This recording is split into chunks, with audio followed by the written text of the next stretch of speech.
emperor of Rome, was proclaimed emperor in York. A bronze statue of him can be seen outside York Minster, near the spot where he was proclaimed emperor in 306 AD. The Romans left Enviro400 sometime around 410 AD, and the city, like much of Roman Britain, fell into a period of decay and decline. This became known as the Dark Ages, as there is little written evidence about York in the centuries following the Roman withdrawal from Britain. It is thought that the settlement around this area had declined so much by the end of the Roman period that it was unlikely to have been a significant post-Roman regional centre.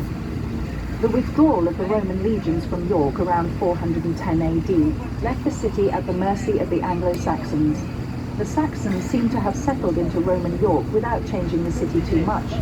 They used the Roman grid pattern of streets and refortified the walls. Little remains of Saxon York, however, as their wooden buildings have not survived. In Lord Mayor's Walk, look to the right and we will get a nice view along the city walls. You can still see the defensive moat at the foot of the walls. This once would have been full of filthy water and rotting waste. Behind the wall, to the right, you can see York Minster, or to give it its proper title, the Cathedral and Metropolitical Church of St. Peter in York. It is both a minster and a cathedral. The name Minster derives from the Latin monasterium. From here, the local monks would go out to teach or minister. It is also a cathedral because it contains the throne of a bishop. This is taken from the Latin cathedra and means seat. In York's case, the seat of an archbishop. The present York Minster is the 5th church to be on this site. The first church was just a small wooden chapel put there in 627 AD for the baptism of King Edwin of Northumbria. The central tower has 275 steps to the top, and the views are breathtaking. York Minster also has one of the finest collections of medieval stained glass in the world. The Great East Window is the largest in the Minster and tells the story of the Bible from Genesis through to Revelations.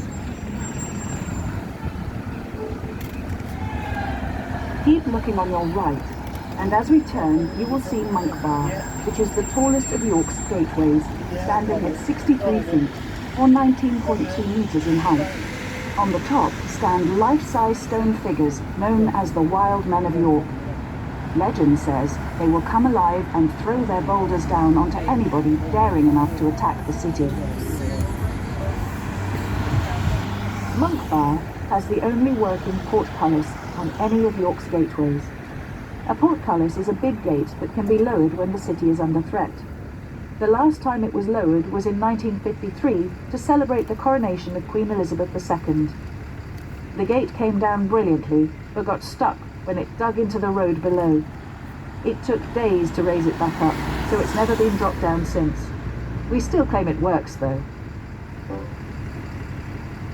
The stop here is for the Richard III Museum, which is housed inside the gateway.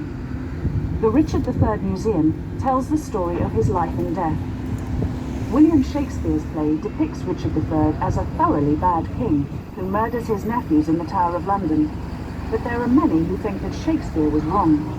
Certainly Richard was well thought of in York, and the museum gives both sides of the story. As we leave Monk Bar, look along the street to your right, and set back you can see the wonderful county hospital, built in 1850, which is now used as apartments. Keep looking to the right, and you can see some older buildings on Monkgate, dating from the 17 and 1800s. Any earlier buildings on this street were destroyed in the Siege of York in 1644. On the left, by the blue road sign, set back behind the railings, is a garden in the style of an Elizabethan knot garden. It was thought to be introduced as a selling feature for what was the design shop next door. It is not very historic, but we think it's very nice and worth pointing out.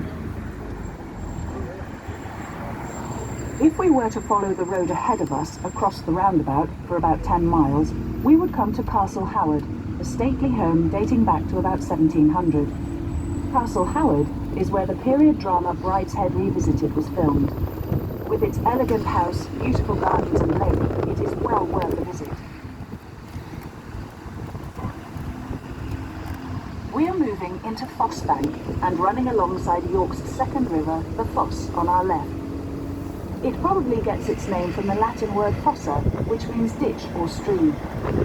There is no longer any commercial river traffic on the Foss, which was made into a canal in 1792. Today, both the Ouse and the Foss are mainly used by pleasure boats and wildlife. Looking to the right is Sainsbury's supermarket. In the 1980s, when this was being built, workmen unearthed hundreds of skeletons. Work was stopped, and an investigation found this site to be the largest Jewish burial site outside of London, dating back to 1177. The chief rabbi was called in, the land was consecrated and declared sacred, and the bodies were left in peace. This area is known as Jubal, which means Jewish borough or town. The tallest red brick building straight ahead at the lights is the head office of DEFRA, the Department of the Environment, Food and Rural Affairs. The building itself is modern, but notice how the architect has tried to get it to fit in with old York by putting curves and pillars and using differently coloured stones. If you look closely, you may be able to pick out that it also has some bricked up windows, copying those of the daylight taxi era in 1696. As we turn onto Peasholm Green, on our right is St Cuthbert's Church. The church is mentioned in the Domesday Book of 1086, the book in which William the Conqueror listed all of the property and land he took over when he invaded, so he could tax the locals. Notice the church has two doors, a large door with a porch to the left-hand end and a smaller door to the right-hand end. The small door is known as the Devil's Door, and legend has it that the door should be left open during baptisms to allow the devil to escape from the child and the church. The actual age of the church is a bit hazy, but it probably dates back to Saxon times. If you look to the left, there is a 15th century timber-framed house, now the Black Swan pub. The Black Swan claims to be one of the most haunted pubs in York, but to be fair, most pubs in York claim to be either the most haunted or the oldest. It does have some rather intriguing ghosts in there. It has a grumpy old man who sits at the bar, but nobody ever buys him a drink. A young lady sits looking into the fire, but nobody has ever seen her face. And a pair of legs which run around, bringing a whole new meaning to the phrase, getting legless in a pub. This brings us into Stonebow. This is our nearest stop for York's most famous street, the Shambles, the medieval cobbled street of the butchers, the market, the city centre shops, and the Merchant Adventurers Hall.